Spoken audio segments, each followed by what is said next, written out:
Sir मैं था वहां पे सर, लेकिन मैंने कुछ नहीं किया। मैं और मिताली सर शादी करना चाहते थे सर, लेकिन सर उसकी पूरी फैमिली अगेंस्ट थी सर। मेरी हिम्मत कैसे हुई मेरी बेटी का हाथ मांगने की? हाथ चाहिए, देते हैं ना। ये चप्पल देखिए, ये कितनी भी खूबसूरत होगी ना, तो भी इसे सर पर रखे चलने का रिवाज नहीं है। तेरी औकात भी उतनी ही है। अरे तेरी बिरादरी कहा, हमारी बिरादरी कहा, ये अंतर कभी मिटेगा नहीं। प्रेम करते थे सर बाबा। अच्छा, दूर रह, दूर रह। इसको अंदर लगे जा। काका मेरी बात तो सुन। देख, अगर अभी निकला नहीं ना, यही गाड़ दूंगा तुझे। किसी को इतना भी मत डराओ काका कि डर खत्म हो जाए। अब तो मिताली मेरी होकर रहेगी।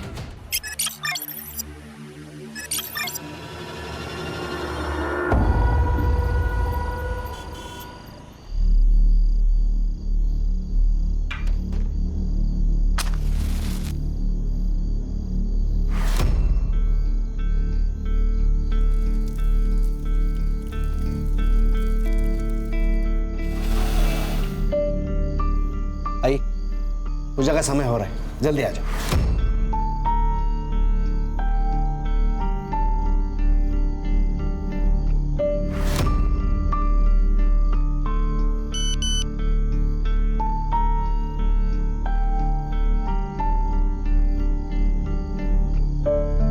नितिन, बेटा चल, पूजा का समय हो गया है।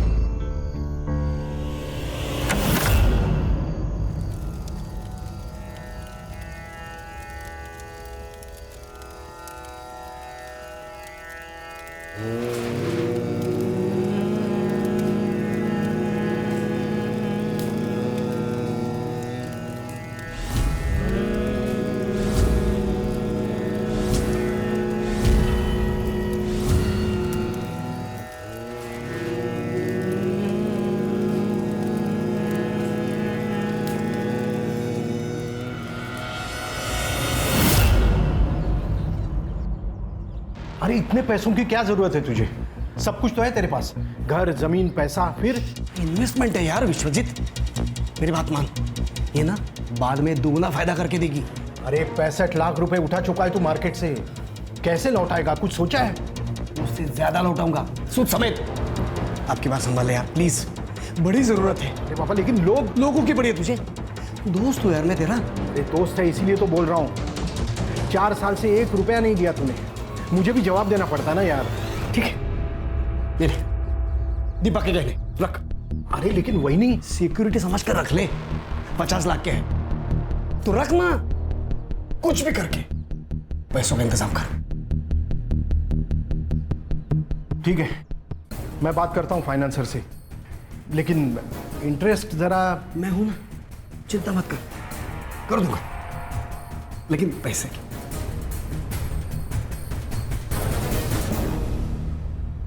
बाबा आप ये सही नहीं कर रहे हो, और पैसों की क्या जरूरत है? नितिन, अभी तुम छोटे हो, इन सबसे दूर रहे। छोटा हूं पर बात समझदारी की कर रहा हूं। तुमच्यासारखं फक्त देव देव नाही करत आहे। आहो, क्या बोल रहा है एक बार सुन तो लीजिए। चुप, एकदम चुप। मैंने पैसे लिए हैं, मैं ही लौटाऊंगा। हाँ पर थोड़ा तुम्हें क्या लगता है तुम्हारा पति कोई साधारण आदमी है? मेरा भाऊ जो बोल रहा है वो सच होगा। आत्या तू पागल हो गई क्या? ये किससे बात करते हैं? दादा अरे काय झालं? आई के गहने गिरवी रखकर पैसों का इंतजाम कर रहे। धीरज काका आप बोलो ना इन्हें कुछ। मैं अब क्या बोलूं?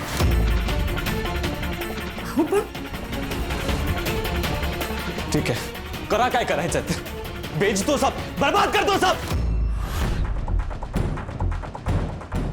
पूरे परिवार का विश्वास होना बहुत जरूरी है। हम सबको एक साथ रहना होगा, यही हमारी ताकत है।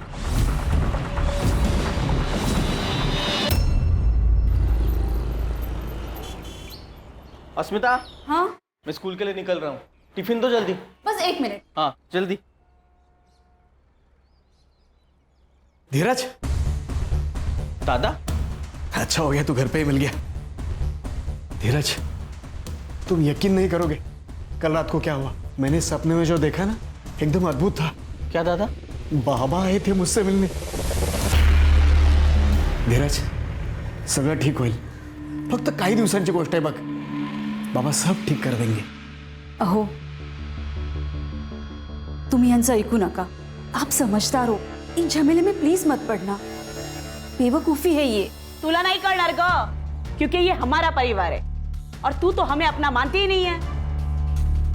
पर बाबा है, हम सबके बीच में हैं.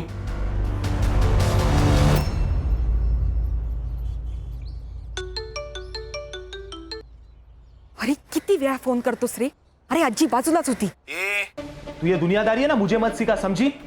मैं तेरे और तेरी फैमिली के तिकड़म सब जानता हूँ. सुन, अगर तू पुनावाड़ी नहीं आई तो मैं तेरी फैमिली को देख लूंगा.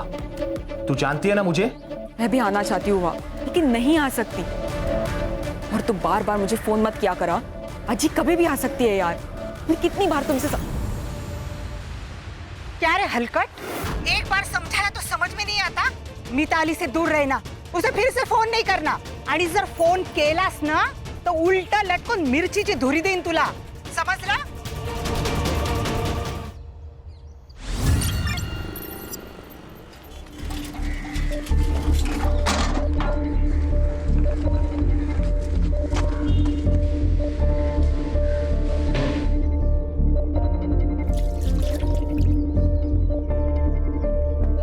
ताई, ताई,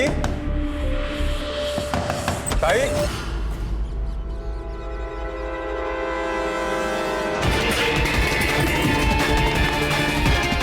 दादा, लवकर या, लवकर या.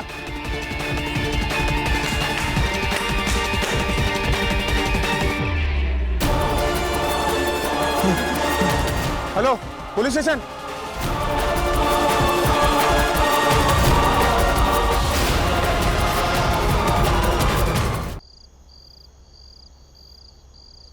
साले कमीने लोग, बाहर निकलो. मुझे नालायक कहते हो? अबे सबसे बड़े नालायक तो तुम लोग हो. अभी भी ऊंच नीच की बातें करते हो. ओ वाकोड़े साहेब, और डेमोक्रेसी चालू है, लोकतंत्र. वो दिन गए जब हम जैसे लोगों को आप लोग अपने साथ नहीं बिठाते थे. अभी हम लोग भी चलना सीख चुके हैं, आप लोगों के कंधे से कंधे मिलाकर, समझा? अबे भगवान से डरो बे. देख रहा है वो सबको, सबका हिसाब रख रहा है.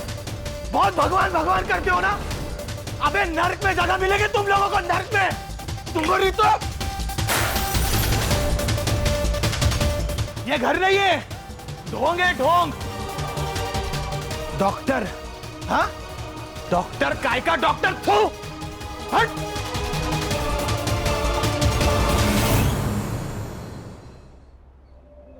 ओके दादा, सोच के बताता हूँ.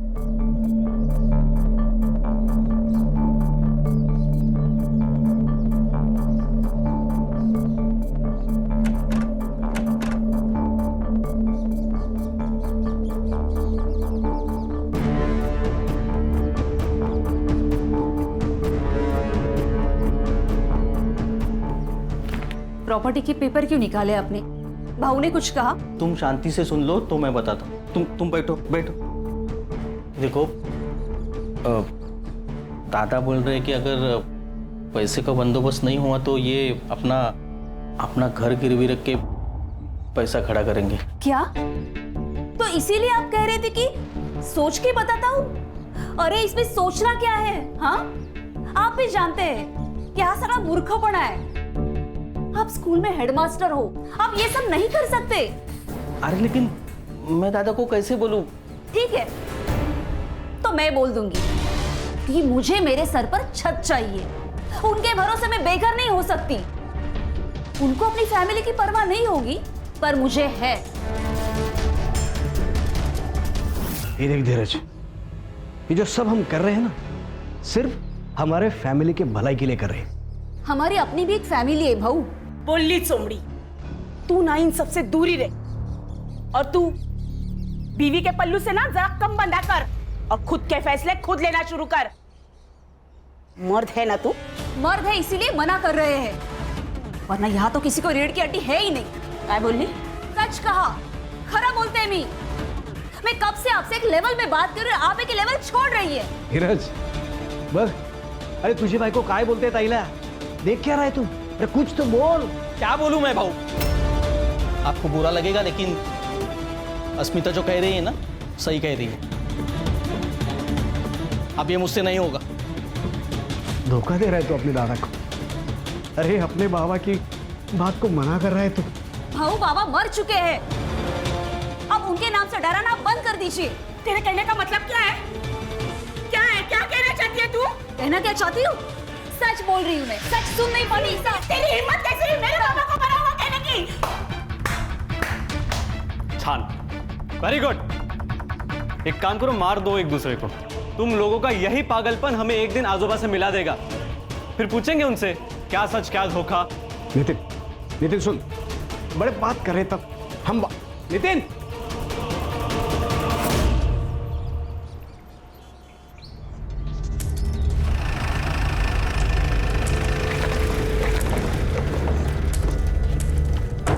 चल चुपचाप जाके अंदर बैठ। ये जाके अपनी बहन को बोल। अब ज्यादा बात की ना तो यही पिटूंगी। हट। ए, अब चुपचाप बैठेगी या घुसा दूं?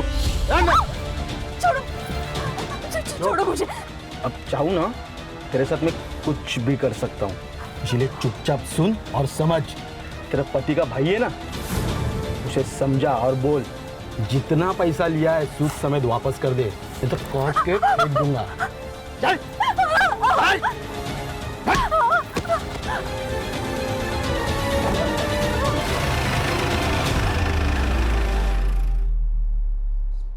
अब बस हो गया दादा, आज मैं चुप नहीं बैठूंगा।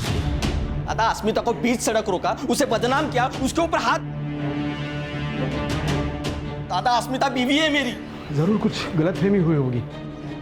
मैं विश्वजीत से बात करता हूँ। शांत हो जाओ, कुछ नहीं होगा। कुछ नहीं होगा मतलब? अब होने को बाकी क्या है? दादा कल घर में घुस के हमें मार डालेंगे, उसके बाद मैं रिएक्ट करूं? ऐसा कुछ नहीं होगा, शांत हो जा। हाँ शांत रहो। कल हम अगर मर भी गए ना तो भी शांत रहेंगे। आप खुद के लिए हमारी जिंदगी खतरे में डालना बंद कर दीजिए बाबू, मैं आपके हाथ जोड़ती हूँ। अस्मिता तू शांत हो जा, हम सब तेरे साथ है। इसी बात का तो डर है ताई कि आप सब साथ हो। इस सब से बाहर निकलने का अब एक ही रास्ता है।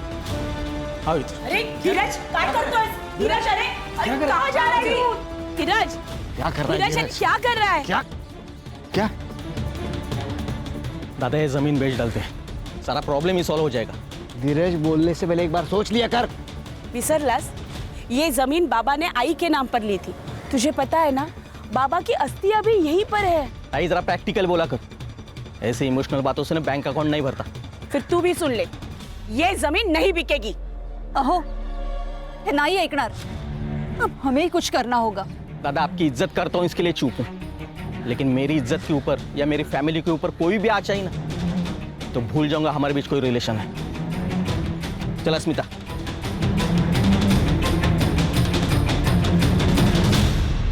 ए विश्वजीत, दाखोल इसमें लायकी छोटी। अरे तूने गुंडे भेजे मेरे भाई की बीवी को डराने के लिए? अरे असली मर्द की औलाद है ना, मुझसे बात करता सीधे। ये मी कोणाला पाठवलं नाही, कळलं? तो वो कहते ससुराल वाले थे। झूठ मत बोल कमीने। अरे वो पैसा मांग रहे, मरने मारने की बात कर रहे कमीने। ए, कमीना किसको बोल रहा है तू? कमीना किसको बोल रहा है? धमकियां मुझे भी आ रही है, समझा? कल मेरे घर पे पत्थर फेंका, मैं आया तेरे पास, तुझे दिया टेंशन नहीं ना? इसी को बोलते हैं दोस्ती, समझा? चल, तू काय का दोस्त? थूकता हूं तेरी दोस्ती में, थूक। अरे जा रहे, चल।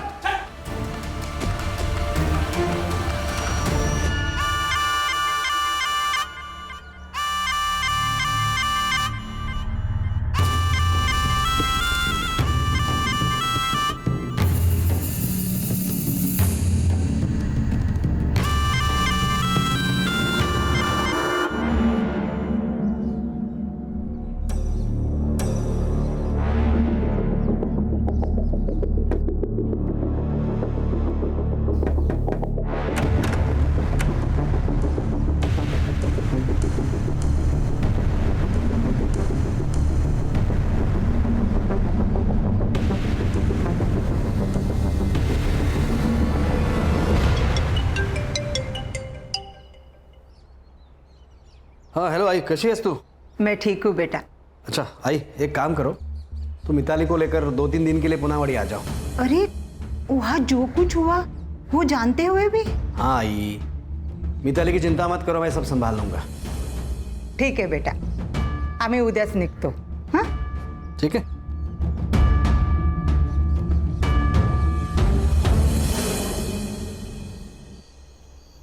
कल आजी के साथ मैं वापस आ रही हूँ पूनावाड़ी, और हाँ, ये हमारा आखिरी मौका है। चाहे जो हो जाए, मुझे वहां से भगा के लेके जाओ। सोच ले, फिर उसके लिए मुझे कुछ भी करना पड़े। कुछ भी। अब मैं नहीं रह सकती तुम्हारे बिना, मुझे तुम्हारे साथ रहना है। ठीक है, अब हमें एक होने से कोई नहीं रोक सकता। तेरी फैमिली को मैं देख लूंगा।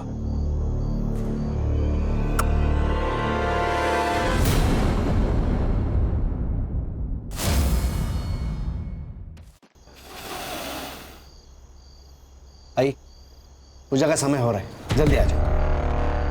नितिन, बेटा चल, पूजा का समय हो गया है।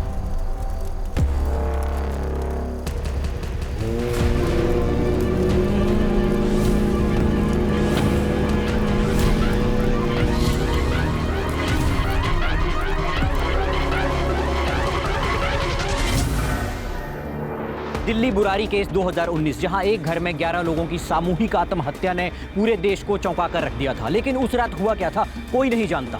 हमारा देश इस घटना को अभी तक भूल नहीं पाया है। और आज यहाँ सतारा में एक ही परिवार के 6 लोगों के शव एक ही घर में मिले हैं।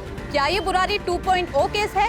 आखिर क्या हुआ डॉक्टर सुधीर और उनकी फैमिली के साथ? केस की सेंसिटिविटी को देखते हुए ये केस एसआईटी की टीम को सौंप दिया गया है। तो आप देख सकते हैं। सर क्या लगता है आपको? सर क्या लगता है आपको ये? सर क्या लगता है आपको ये एक सुसाइड है? लगता है वो अंदर जाके देखने के बाद मुझे लगेगा, फिर वो लगने के बाद मैं आपको बताऊंगा। लेकिन सर आपकी थ्योरी के हिसाब से कुछ तो सर पता चला होगा कि मर्डर हुआ है। सर चलो जैन सर। जी PSI Vighnesh Gadkari, Poonawadi police station. Sir ये वेटरनरी डॉक्टर सुधीर का घर है। सर ये डॉक्टर सुधीर है और ये है इनकी माँ सुमति।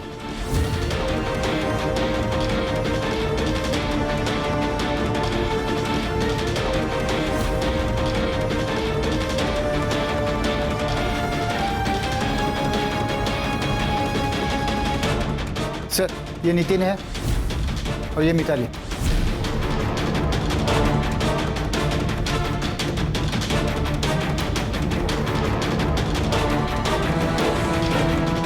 सर ये प्रमिला है, डॉक्टर साहब की बड़ी बहन।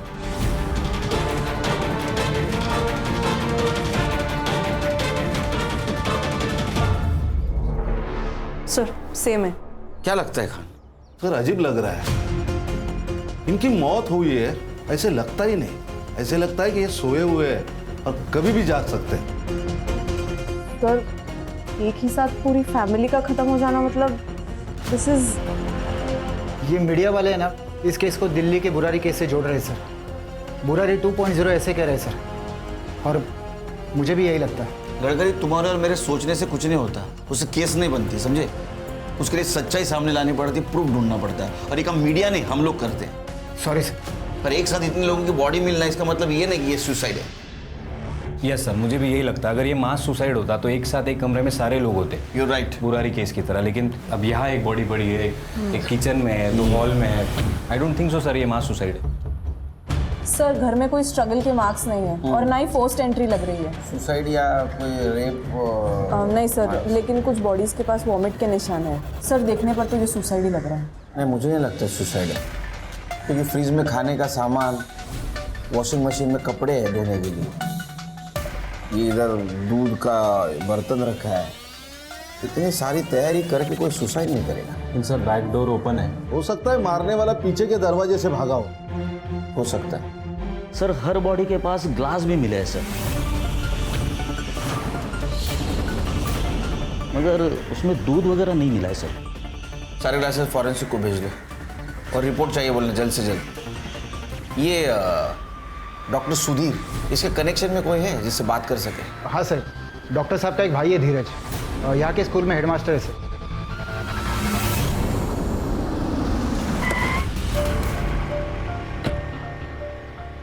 यहाँ तो ताला है। हर्षा चेक करो। जी सर। खान चेक करो।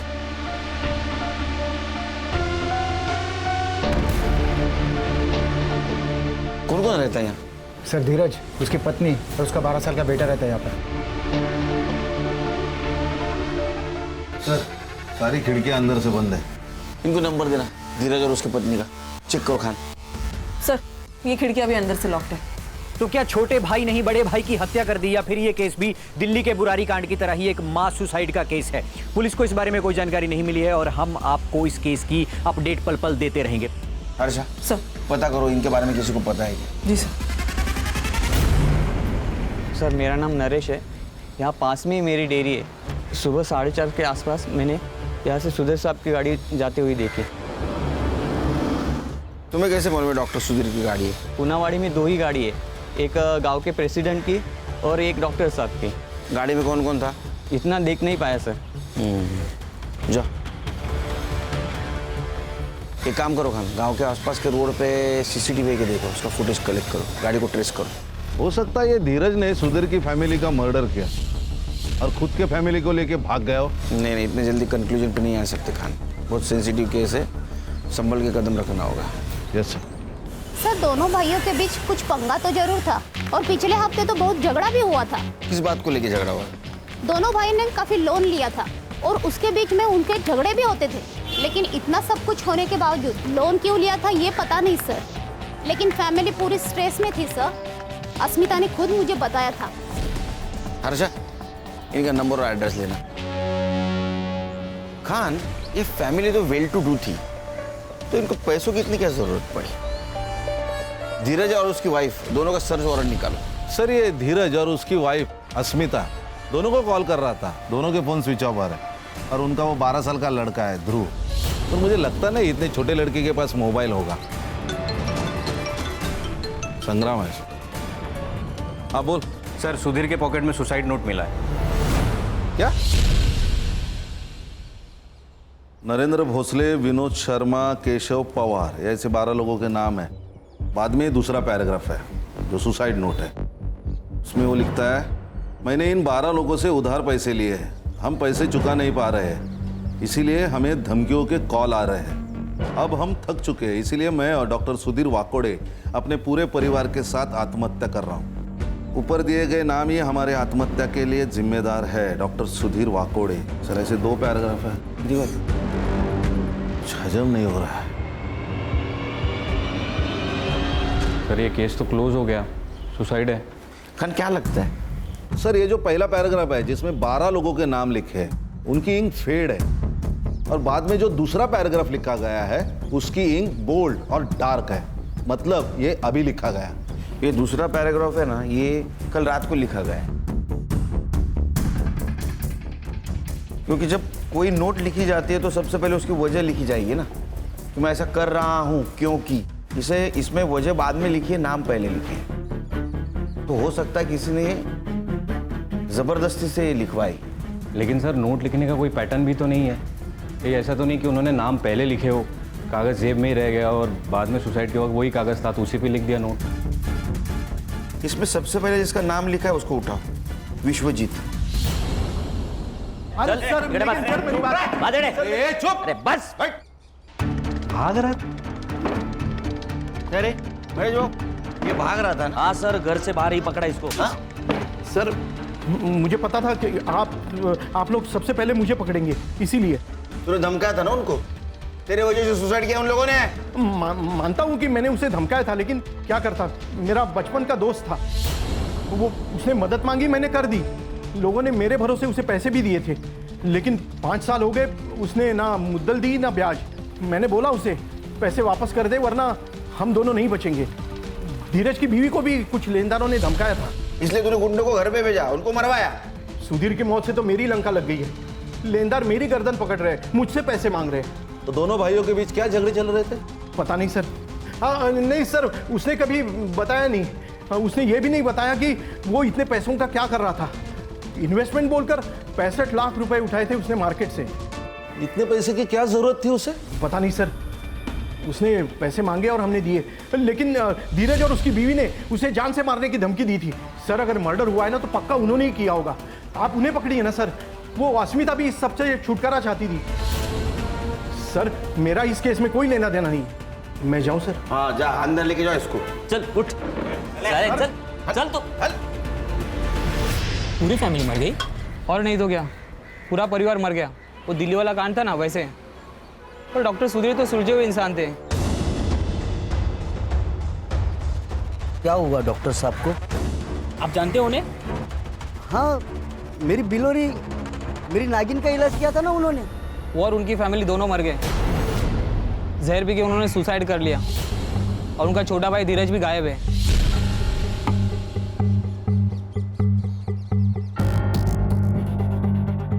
डॉक्टर की एक बेटी है मिताली, जो बाहर रहती है। उसका चक्कर मिलिंद नाम के किसी लड़के के साथ चल रहा है। अदर कास्ट का था वो लड़का। घर वाले मान नहीं रहे थे, इसीलिए उसे कोल्हापुर अपने दादी के पास भेज दिया। सर इन सबके फोन्स घर पर ही मिले हैं। मैंने सबके कॉल रिकॉर्ड्स चेक किए, लेकिन कोई सस्पिशियस एक्टिविटी नजर नहीं आ रही। हाँ, लेकिन सर मिताली के फोन में मिलिंद के साथ चैट्स हुए हैं। मिलिंद की जो फोन लोकेशन है वो शाम को 7 बजे से 9:30 बजे तक सुधीर के घर के आसपास थी, और फिर सुबह 4:30 बजे, और उसके 1 घंटे बाद उसका फोन स्विच ऑफ हो गया। सर पीएम रिपोर्ट आ गई। कितनी जल्दी? सर सिर्फ 3 लोगों की आई है, सुधीर, उसकी माँ और नितिन की। तीनों की मौत पॉइजनिंग के कारण हुई है। खान, वो जो ग्लास मिला हमें बॉडी के पास, उसकी रिपोर्ट आई? नहीं सर, लेकिन जल्दी आ जाएगी। सर ये पीएम रिपोर्ट के अनुसार तीनों की मौत रात 11 से 12 के बीच में हो गई। तीनों के मौत का टाइम लगभग सेम है। अब सवाल ये है कि इनको जहर दिया गया या इन्होंने जहर लिया। सर मुझे एक बात पता नहीं चल रही है कि इतनी मात्रा में जहर आया कहाँ से, और ये पॉइजन कौन सा है, ये हमें देखना चाहिए। कहीं ऐसे तो नहीं है धीरज ने सबको पॉइजन दिया, मार दिया और भाग गया। ये धीरज का मिलना बहुत जरूरी है। सर ये डॉक्टर सुधीर की गाड़ी मिल गई। Good news. गाड़ी चेक करो। सर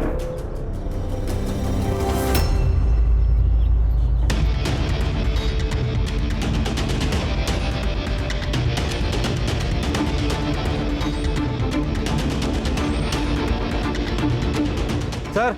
हाँ 1 मिनट, ये देखिए सर, ये किसी और गाड़ी के निशान है। मतलब ये धीरज अपने फैमिली को लेके अपने गाड़ी से यहाँ तक आया, बाद में दूसरे गाड़ी से चला गया, ताकि उसके गाड़ी को हम ट्रेस ना कर सके। सर इस गाड़ी में कुछ नहीं मिला सर। फॉरेंसिक को बुला और देखो फिंगरप्रिंट्स मिलते हैं क्या। सीसीटीवी? नहीं सर, पूरे गांव में कोई सीसीटीवी नहीं है, लेकिन बैंक के सामने एक सीसीटीवी है, लेकिन वो एग्जैक्टली अपोजिट डायरेक्शन में, तो हमारे किसी काम का नहीं है सर। सभी टोल नाके चेक करो। 4:30 के बाद जितनी भी गाड़ियाँ वहाँ से पास हुई है उस सभी गाड़ियों का नंबर निकालो। हाँ, और देखो कौन से गाड़ी में कोई दिख रहा है क्या। संग्राम, ये केस बहुत इंपॉर्टेंट है, घास में सुई ढूंढने जैसा। पूरी मेहनत के साथ काम करना पड़ेगा। Yes sir. सर धीरज पूरी फैमिली को मारकर भाग गया, ये बात मुझे खटक रही है। खटक तो मुझे भी रहा है। ये सुसाइड नोट, ये सुधीर के घर से जो डॉक्यूमेंट्स मिले थे ना, वो फिर से चेक करो, कुछ ना कुछ तो जरूर मिलेगा। जी सर। सर ये सुसाइड नोट डॉक्टर सुधीर ने नहीं लिखा है।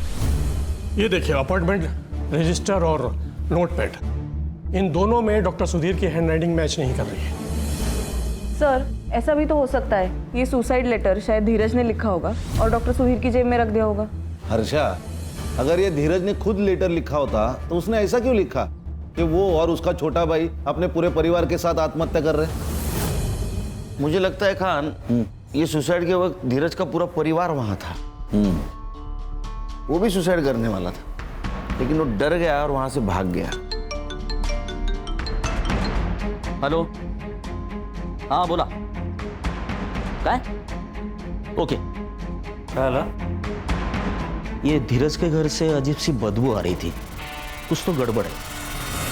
डॉक्टर सुधीर के छोटे भाई धीरज के घर के पास से अजीब सी स्मेल आ रही है और उनके डोर पर ताला लगा हुआ है, और इसी के साथ एसआईटी की टीम यहाँ पर आ चुकी है। चलिए उन्हीं से पूछते हैं। सर अंदर से सर स्मेल आ रही है। सर सीरियल किलिंग का आखिर सर चल क्या रहा है?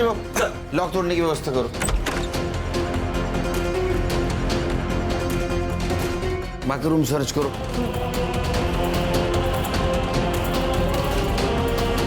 सर दोनों बॉडीज काफी डिकम्पोज हो चुकी है, लगता है इनकी मौत भी 19 तारीख को रात को ही हुई है। और सर सिमिलर लग रहा है, ये ग्लासेस, इन दोनों के फोन्स भी घर पे है और स्विच ऑफ भी है।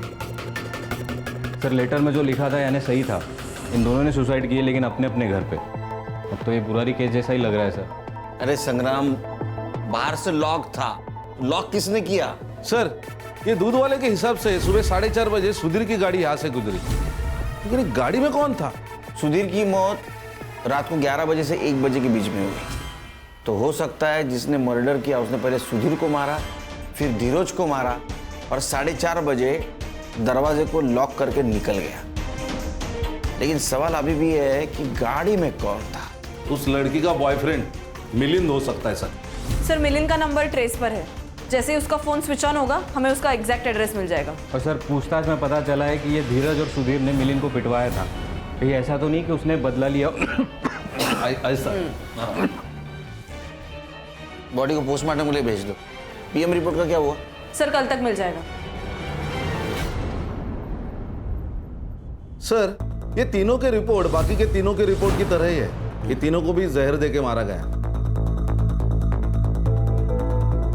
और इनका डेट टाइमिंग सुधीर, सुमति और नितिन के डेट टाइमिंग से मैच करता है, रात 11 से 12 के बीच। और सर टॉक्सिकोलॉजी की रिपोर्ट के अनुसार कोबरा वेनम पॉइजन यूज किया गया है। ग्लास पे जो ट्रेसेस मिले हैं वो भी इससे मैच करता है। सर, ये मिलिंद का सेल ऑन हो गया। उठाओ उसको। और खान, गडकरी की मदद से इस एरिया में जितने भी सपेरे उन सबसे पूछताछ करो। Okay sir. सर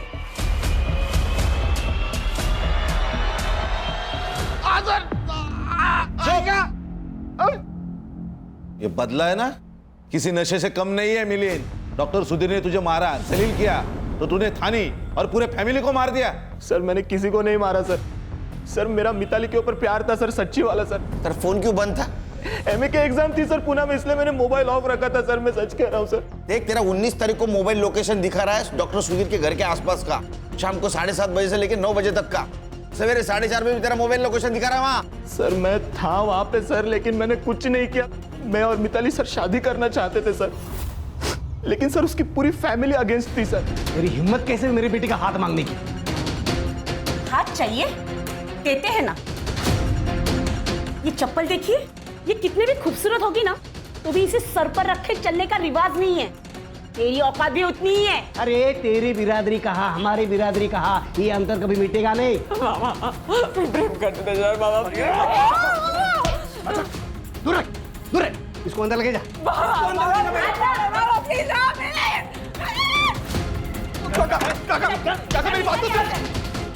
देख, अगर अभी निकला नहीं ना, यही गाड़ दूंगा तुझे। किसी को इतना भी मत डराओ काका कि डर खत्म हो जाए। अब तो मिताली मेरी होकर रहेगी। सर उन्होंने मिताली को कोल्हापुर भेज दिया, लेकिन फिर भी हम कांटेक्ट में थे। उसने मुझे 18 तारीख को कॉल किया था सर, और कहा कि अगले दिन वो पूनावाड़ी आने वाली है। कल आजी के साथ मैं वापस आ रही हूँ पूनावाड़ी, और हाँ, ये हमारा आखिरी मौका है। चाहे जो हो जाए, मुझे वहां से भगा के लेके जाओ। हमने डिसाइड किया कि हम 19 तारीख को भाग जाएंगे। हमारे पास ये आखिरी चांस है। उसने 6:45 बजे मुझे कॉल किया था। जैसे ही पूजा खत्म हो जाएगी ना, मैं बैक डोर से एग्जिट ले लूंगी। ठीक है? ठीक है। फिर मैंने 9:30 तक वेट किया, उसका कॉल नहीं आया, इसलिए मैं घर चला गया। रात भर उसका कॉल नहीं आया, इसलिए मैं सुबह वापस उसके घर के पास गया। पिछला दरवाजा खुला था, इसलिए क्या हुआ देखने के लिए मैं अंदर गया तो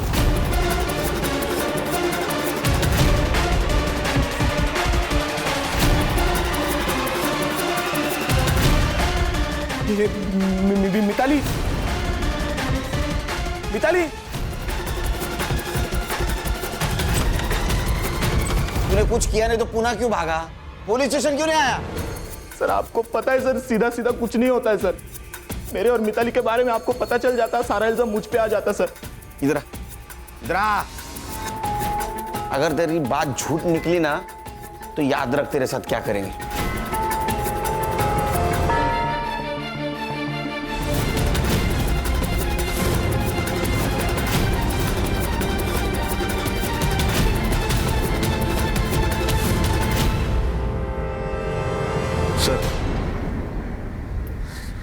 ठीक है ना सब? नहीं खान, कुछ ठीक नहीं है। इतने केसेस मैंने सॉल्व किए, लेकिन ये केस बहुत स्ट्रेस दे रहा है। सर सबकी हालत यही है सर। संग्राम तो घर भी नहीं जा रहा है, यही चौकी में सो रहा है। मीडिया इन्वॉल्व है, ये केस जल्द से जल्द सॉल्व करना होगा। सर ये धीरज और उसके फैमिली की पीएम रिपोर्ट।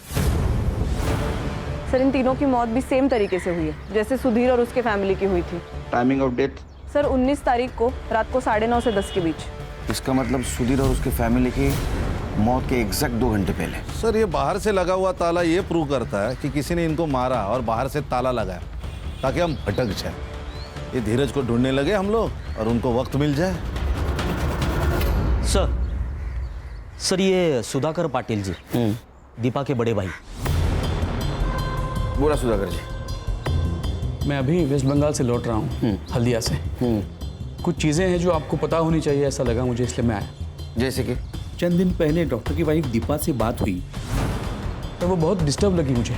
पर कोई एक दयानंद बाबा की बात कर रही थी जो अक्सर उनके घर आया करता है। कोई एक पूजा करने वाला था जिससे सब ठीक होगा, ऐसा कह रही थी। कैसी पूजा? वो तो पूछा नहीं मैंने सर, लेकिन ये सब एक के बाद एक का मरना और ये सब मुझे बहुत अटपटा लगा। क्या नाम बताया आपने? दयानंद बाबा? दयानंद बाबा। नींद हो गई? ये दयानंद बाबा कौन है जरा पता करो, लेके आओ उसको।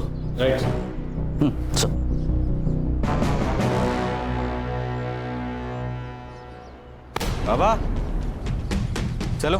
अरे मेरा ध्यान, बाकी का ध्यान ना पुलिस स्टेशन में करेंगे। Police station? सेवा करना हमारा धर्म है। हमारा भी। मैं तो उस परिवार की मदद करना चाहता था। कैसी मदद? बाबा हमारी मदद कीजिए। दिल की बात जुबान पर ला, जो दर्द है उसे बोल दे। बाबा हमारे घर के जमीन के नीचे पुरखों का खजाना है। मेरे बाबा ने मुझे इस बारे में बताया था, पर अब बाबा तो नहीं रहे। पर मेरे सपने में रोज आकर उस खजाने के बारे में बात करते। तुम्हारे बाबा ने जो कहा था वो सच था। सच बाबा? मैं सारी तंत्र विद्या दांव पर लगा दूंगा और तुम्हें ये खजाना दिलाकर ही रहूंगा। अच्छा, तो खजाना घर के नीचे? और लूटने का पूरा प्रोग्राम बनाया था ना तूने? मैं क्यों ऐसा करूंगा? मैं तो उस परिवार की मदद करना चाहता था। जो पैसे मैंने उनसे लिए थे वो तो पूजा की सामग्री में मैंने लगा दिए थे। मिला क्या? क्या? अरे खजाना मिला क्या? नहीं, वही तो परेशानी है। उनका जो बेटा है नितिन, वो तो मुझे पाखंडी कह रहा था। उसने तो हाथ भी उठाया था मेरे ऊपर। तुझे जिंदा नहीं छोड़ूंगा मैं, तुझे जिंदा नहीं छोड़ूंगा मैं। नितिन, सुधीर भाऊ, अब तुम्हारा नसीब तुम्हारे हाथ में है। हाथ की रेखा कितनी भी प्रबल क्यों ना हो, प्रलय तो आना ही है। तब से आज तक मैं उसे मिला नहीं हूँ। 19 तारीख को कहाँ था तू? मैं तो अपने आश्रम में था, शांतिवन पुणे में। पता करो हर्षा, ये सच बोल रहा है झूठ बोल रहा है? अगर झूठ निकला ना तो नीचे आग लग गई। हेलो, ठीक है सर, वो सफेरा मिल गया। ले गया उसको, उसकी बीन बजाते हैं। वो डॉक्टर सुधीर के डिस्पेंसर में क्या करने गया था तू? तेरा नाम कैसा अपॉइंटमेंट डायरी में? अब वो डॉक्टर साहब जानवरों के डॉक्टर है, तो मेरी बिलोरी का भी इलाज उन्होंने किया था। बिलोरी कौन? मेरी नागिन। और कभी कभी मैं उनके भाई के बीवी के घर भी जाता था। वो मेरी बिलोरी को दूध पिलाती थी और दक्षिणा भी देती थी। तेरे को मालूम है ना, नाक का जहर निकलना और बेचना इलीगल है, फिर क्यों बेचता था तू? तेरे नागिन की वजह से 9 मौतें हुई है। बता किसको दिया था? साहब, मैं खाली मेरे हमेशा के रेगुलर कस्टमर को ही देता था। पूरे तेरा हमेशा का रेगुलर कस्टमर? हाँ सर, मैंने उससे जहर लिया था, लेकिन मेरे बिजनेस के लिए। वो जहर मैं फार्मा कंपनी वालों को बेचता हूँ। उन्हें गवर्नमेंट मॉनिटर्ड स्नेक फार्म से जो जहर मिलता है वो काफ़ी नहीं होता, इसलिए इलीगल तरीके से वो जहर बेचा जाता है। जिन फार्मा कंपनियों के साथ डील करता है उसके नाम और एड्रेस देते? हाँ जी। चार्जशीट बना, मर्डर केस में अंदर ले लो इसको। झूठ बोलना जितना गुनाह है उतना सच छुपाना भी गुनाह है। क्यों चलेला? अरे सर, लेकिन ये केस भूल ही है, सुसाइड नहीं है, लेकिन मर्डर के क्लू भी नहीं है। विश्वजीत और मिलिंद, इनके ऊपर शक है लेकिन उनके खिलाफ सबूत नहीं।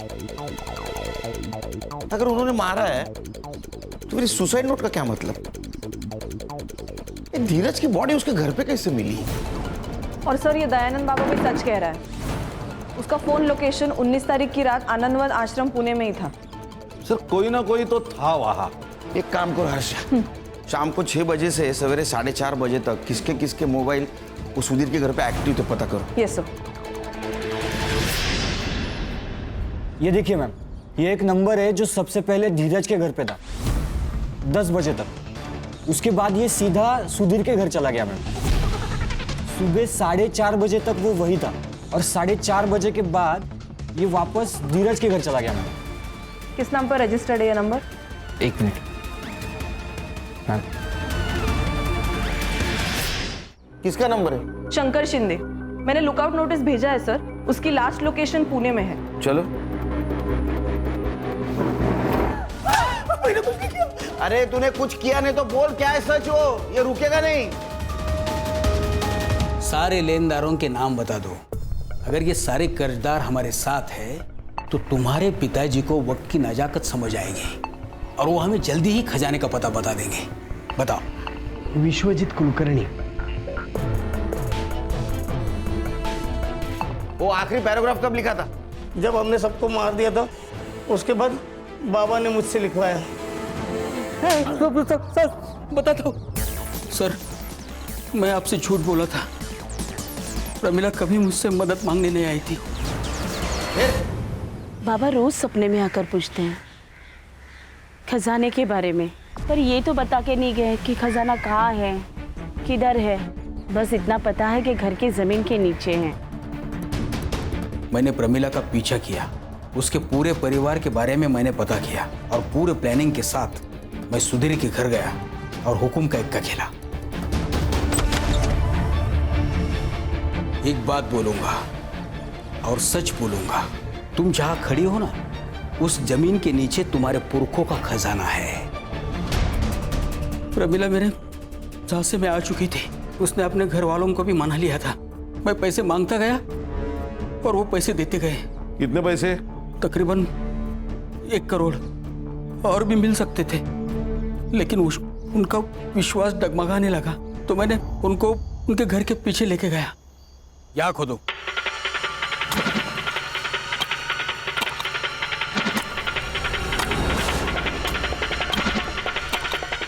सुधीर रुको, देखो।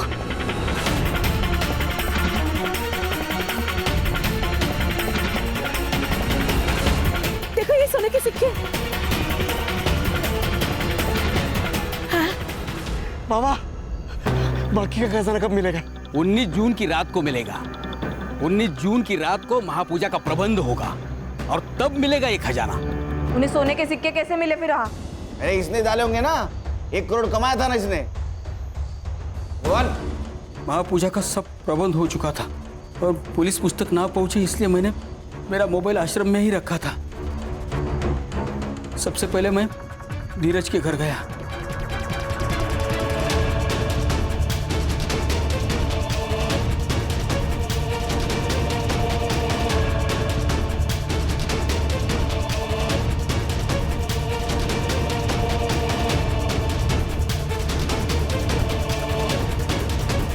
उसको जहर पिलाकर उसका घर लॉक कर मैं सुधीर के घर आया। उन सबको हमने जहर पिलाकर अपने रूम में जाने के लिए बोला।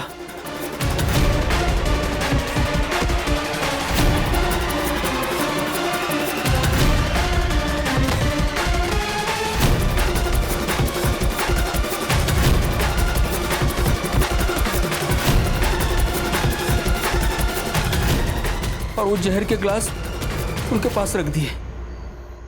हम सुधीर के घर से चाबी लेकर धीरज के घर गए और वहां से सुधीर की कार लेके गांव के बाहर गए।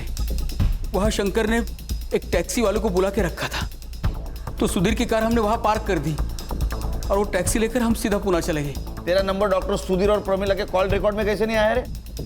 सर आजकल पुलिस वाले पहले मोबाइल चेक करते हैं, इसलिए मैंने शंकर से बोलकर उन्हें मैसेज देता था और फिर मैं उनसे मिलता था। 9 मर्डर किए ना तूने? हाँ, तेरे को चैन की नींद तो आएगी ही नहीं। मेरा चैलेंज है। ठीक है ना इसको? चल उठ, चल जल्दी चल। सर यकीन नहीं होता, किसी एक के कहने पर 9 लोग अपनी जान दे देते हैं। किसी के पीछे आंख मूंद के चलना ये भी गुलामी है हर्षा। लालच किसी भी इंसान को सुखी और संतुष्ट नहीं बना सकता। देखो ना, कितने सारे ट्रस्ट है जो अंधश्रद्धा के ऊपर काम करते हैं, लेकिन फिर भी आए दिन अंधश्रद्धा की वजह से क्राइम होता ही है। क्या है ना खान, विश्वास और अंधविश्वास के बीच एक थीन लाइन है, वो जिसके समझ में आई वो सुखी।